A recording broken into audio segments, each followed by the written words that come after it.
안녕하세요. 반갑습니다. 서울교구 김태훈 목사입니다. 오늘은 여호수아 7장 말씀, 그 중에서도 11절 말씀을 중심으로 아간의 죄에 대해서 여러분과 이야기를 나눠보려고 합니다. 11절 말씀을 먼저 제가 읽어드리겠습니다. 이스라엘이 죄를 지었다. 나와 맺은 언약, 지키라고 명령한 그 언약을 그들이 어겼고 전멸시켜서 나 주에게 바쳐야 할 물건을 도둑질하여 가져갔으며 또한 거짓말을 하면서 그 물건을 자기들의 재산으로 만들었다. 아멘. 하나님의 말씀입니다. 오늘 여호수아 7장 말씀에 보면 이스라엘이 아이성에서 크게 패한 사건이 나옵니다. 그 전에 여리고성에서는 큰 승리를 거두었지만 그보다 더 작고 또 쉽게 승리할 수 있을 것이라 생각하였던 아이성에서는 크게 패한 것이죠. 그 이유는 두 가지가 있습니다. 첫 번째로는 이스라엘이 큰 승리를 거둔 후에 작은 성을 취하는 것에 대해서 너무 자신만만하였죠. 그래서 교만하였던 것입니다. 안일했던 마음이 그 대패한 원인의 첫 번째이고요. 그런데 그것보다 더 중요하고 근본적인 원인이 있습니다. 그것은 바로 오늘 우리가 이야기 나눌 아간의 죄 때문입니다. 아간은 하나님의 명령을 어기고 여리고성에서 취한 그 전리품 중에 아름다운 외투 한 벌과 은 200세겔과 또 50세겔 정도 나가는 금덩이를 몰래 숨겨두었습니다. 이것 때문에 이스라엘이 아이성에서 크게 패한 것이죠. 우리 중에 어떤 분들은 이런 이야기를 듣고 그렇게 아간 한 사람이 그까짓 외투 한 벌, 또 은과 금 몇 덩이 훔친 것 때문에 그 이스라엘의 수많은 군사들이 죽어야 했고 또 전쟁에서 패해야 하는 것이 맞는 것인가? 이렇게 질문할 수도 있습니다. 그런데 이 아간이 지은 죄는 단순한 도둑질이 아닙니다. 하나님 앞에 지은 죄였습니다. 여호수아 7장 전체를 보면 하나님께 바쳐진 물건이라는 이 표현이 8번이나 나옵니다. 여리고성에서 얻은 그 전리품들은 모두 다 빠짐없이 하나님께 다 드려야 하는 물건들이었다는 말씀이죠.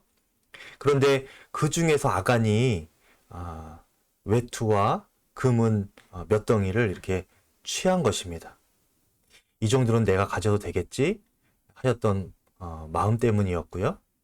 또 그 마음은 하나님께서 그를 지켜보고 계시다는 것을 잠시 잊고 있었거나 아니면 보고 계시는 것을 알면서도 그 하나님을 무시하면서까지 지었던 그런 죄였던 것이죠.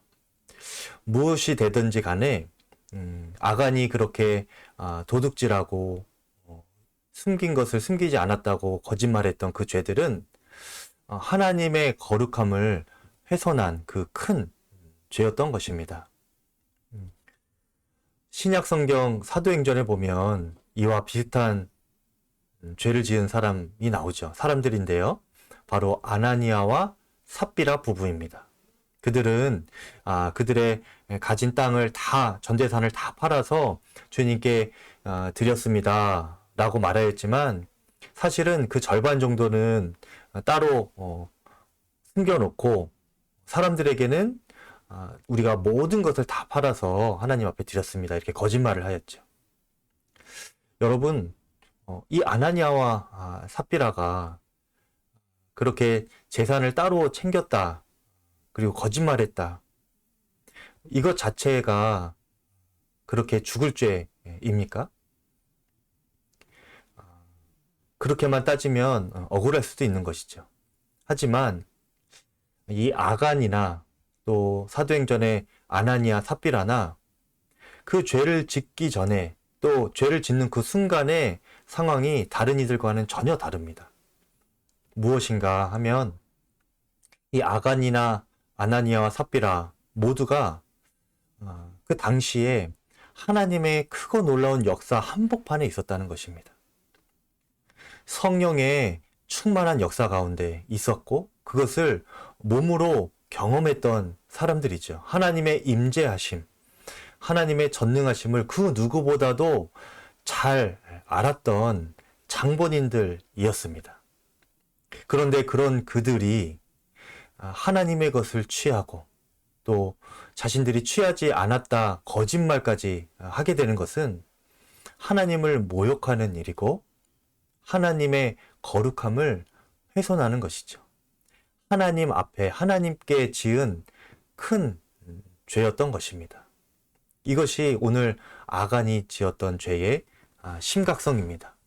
그런데 여기서 끝나지 않고 이 아간의 이 죄를 하나님은 그 한 사람만의 죄로 보지 않고 이스라엘 전체의 죄로 보셨습니다. 그것이 오늘 제가 읽어드린 11절 말씀입니다. 이스라엘이 죄를 지었다. 이렇게 시작을 하시죠. 아간 혼자의 죄가 아니라 이스라엘 전체의 죄와 같다라고 선포하시는 것입니다. 오늘 이 말씀을 우리가 읽으면서 우리가 분명히 깨달아야 하는 것 두 가지가 있습니다. 첫 번째로는 우리 자신이 언제나 하나님 앞에 사는 사람처럼 하나님의 임재하심 가운데 그 작은 죄도 허용하지 않겠다는 그런 거룩함을 덧입는 사람으로 살아가야 한다는 것입니다. 그리고 또 한 가지는 나 한 사람의 죄에 머무는 것이 아니라 내가 지은 죄는 내가 속한 전체 공동체의 죄와도 같다라는 것을 우리가 잊지 말아야 하겠습니다. 하나님께서는 우리 자신의 죄가 그 언젠가는 우리가 속한 공동체에 퍼져나갈 것이라 그렇게 여기시는 분입니다. 그리고 실제로 우리의 작은 죄일지라도 그것이 우리가 속한 공동체에 영향을 미치게 되어 있습니다. 마치 암세포 작은 1cm도 안 되는 그 작은 암세포가 그냥 방치해줬을 때 온몸에 퍼지는 것과 같은 그런 무서움이 죄 가운데 있는 것이죠. 그래서 우리는 우리 스스로 하나님 앞에 거룩함을 덧입는 자로 서기를 간절히 간구해야 합니다. 하지만 우리 스스로에게는 스스로 거룩하게 할 만한 능력이 아무것도 없죠. 그렇기 때문에 우리에게는 예수님이 필요합니다. 로마서 13장 14절에 오직 주 예수 그리스도로 옷 입고 정욕을 위하여 육신의 일을 도모하지 말라. 갈라디아서 3장 27절에 누구든지 그리스도와 합하기 위하여 세례를 받은 자는 그리스도로 옷 입었느니라 말씀하였습니다. 우리가 주 예수 그리스도로 옷 입고 주 예수님과 연합된 삶을 살아갈 때에 예수 그리스도의 거룩함이 우리에게 덧입혀지는 것이죠. 그렇게 우리가 거룩함으로 살아갈 수가 있는 것입니다. 그렇다면 마지막으로 그런 거룩한 삶이라는 것은 어떤 삶이 되는 것일까? 담임 목사님께서 여러 번 인용하셨는데 진정한 거룩함이란 혼자 있을 때에도 주 예수님을 바라볼 줄 아는 것이다. 그것이 진정한 거룩함이라는 것입니다.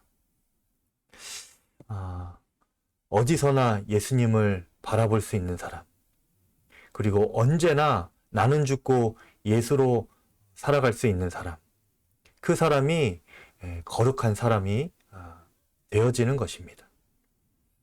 사랑하는 서울교구 성도님들 모두가 주 예수님을 항상 바라보시고 어디서나 하나님의 임재를 의식하며 살아가시기를 축복합니다. 여러분의 말과 또 결정들 하나하나까지 또 마음의 생각 하나까지 하나님 앞에서 두렵고 떨림으로 행하시기를 바랍니다. 그것이 너무 불편한 삶이다 이렇게 여길 것이 아니고 그 어떤 죄도 나에게 침범하지 못하는 거룩함으로 띠가 띄워지는 능력의 삶이다. 이렇게 여러분 여기시기를 바랍니다. 그렇게 죄를 물리치시고 거룩한 삶을 통하여서 여러분이 속한 공동체에도 선하고 아름다운 영적인 영향력을 다 미치시는 거룩한 성도님들 되시기를 간절히 축복합니다. 감사합니다.